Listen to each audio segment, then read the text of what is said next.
ಎಲ್ರಿಗೂ ನಮಸ್ಕಾರ. ಕರ್ನಾಟಕದಲ್ಲಿ ಕನ್ನಡವೇ ಆಡಳಿತ ಭಾಷೆ. ಇದನ್ನ ಉಲ್ಲಂಘನೆ ಮಾಡಿರೋರನ್ನ ಜೈಲಿಗೆ ಹಾಕೋದು ಬಿಟ್ಟು ಕನ್ನಡ ಪರ ಹೋರಾಟಗಾರರನ್ನ ಜೈಲಿಗೆ ಹಾಕಿದ್ದೀರಾ. ಇದು ಯಾವ ರೀತಿ ನ್ಯಾಯ ಅಂತ ನಾನು ಕೇಳೋದಕ್ಕೆ ಇಷ್ಟಪಡ್ತೀನಿ. ಸೊ ಹಾಗಾಗಿ ಜೈಲಿನಲ್ಲಿರ್ತಕ್ಕಂಥ ಕರ್ನಾಟಕ ರಕ್ಷಣಾ ವೇದಿಕೆಯ ಅಧ್ಯಕ್ಷರಾದಂಥ ನಾರಾಯಣಗೌಡರನ್ನ ಹಾಗೂ ಕನ್ನಡ ಪರ ಹೋರಾಟಗಾರರನ್ನ, ಕನ್ನಡ ಪರ ಸಂಘಟನೆಗಳ ಹೋರಾಟಗಾರರನ್ನ ಎಲ್ಲರೂ ಈ ತಕ್ಷಣವೇ ಬಿಡುಗಡೆ ಮಾಡಬೇಕು ಅಂತೇಳಿ ಸರ್ಕಾರದಲ್ಲಿ ಮನವಿಯನ್ನು ಮಾಡ್ತೀನಿ.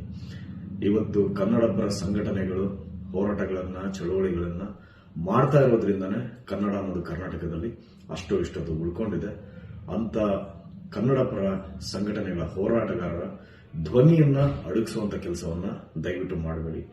ಯಾರು ಹೊರಗಡೆಯಿಂದ ಬಂದವರು ಕರ್ನಾಟಕದಲ್ಲಿ ಕನ್ನಡ ಆಡಳಿತ ಭಾಷೆಯನ್ನ ಧಿಕ್ಕರಿಸಿ ಅವ್ರಿಷ್ಟ ಬಂದಾಗೆ ನಾವು ನಮ್ಮ ನಾಮಫಲಕಗಳನ್ನು ಹಾಕ್ತೀವಿ ಅಂತ ಹೇಳಿದ್ದಾರೆ.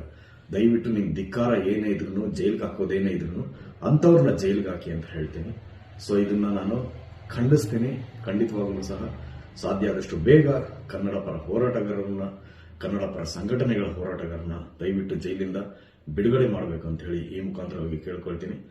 ಹಾಗೇನೆ ಎಲ್ಲಾ ಕನ್ನಡಿಗರಲ್ಲೂ ಮುಖ್ಯವಾಗಿ ಒಂದು ವಿನಂತಿ, ಕನ್ನಡ ನೆಲ, ಜಲ, ಭಾಷೆಗೆ ಸಂಬಂಧಪಟ್ಟಾಗ ಯಾವುದೇ ಒಂದು ಚಳವಳಿಗಳು ಬಂದ್ರೂ ಕನ್ನಡಿಗರಾಗಿ ಎಲ್ಲರ ಕರ್ತವ್ಯ ದಯವಿಟ್ಟು ಹೋರಾಟ ಮಾಡೋದು, ಚಳವಳಿಗಳನ್ನ ಮಾಡೋದು. ಸೊ ಹಾಗಾಗಿ ಇದು ಬರೀ ಕನ್ನಡ ಪರ ಸಂಘಟನೆಗಳು ಹೋರಾಟ ಮಾಡಬೇಕು, ರಕ್ಷಣಾ ವೇದಿಕೆನೇ ಹೋರಾಟ ಮಾಡಬೇಕು ಅನ್ನೋದೇನೂ ಇಲ್ಲ. ಸೊ ಹಾಗಾಗಿ ಎಲ್ಲಾ ಕನ್ನಡಿಗರಲ್ಲಿ ಮನವಿ, ದಯವಿಟ್ಟು ಈ ಒಂದು ಪೋಸ್ಟ್ ಅನ್ನ ತಮ್ಮ ಎಲ್ಲ ಒಂದು ಸೋಷಿಯಲ್ ಮೀಡಿಯಾದಲ್ಲಿ ಶೇರ್ ಮಾಡಿ ಒಬ್ಬ ಕನ್ನಡಿಗರಾಗಿ ಕನ್ನಡವನ್ನ ಉಳಿಸ್ಕೊಳ್ಳೋದಕ್ಕೆ ನಮ್ಮ ಒಂದು ಪ್ರಯತ್ನ, ನಮ್ಮ ಒಂದು ಬದ್ಧತೆ ಸದಾ ಇರಲಿ ಅಂತ ಕೇಳ್ಕೊಳ್ತೀನಿ.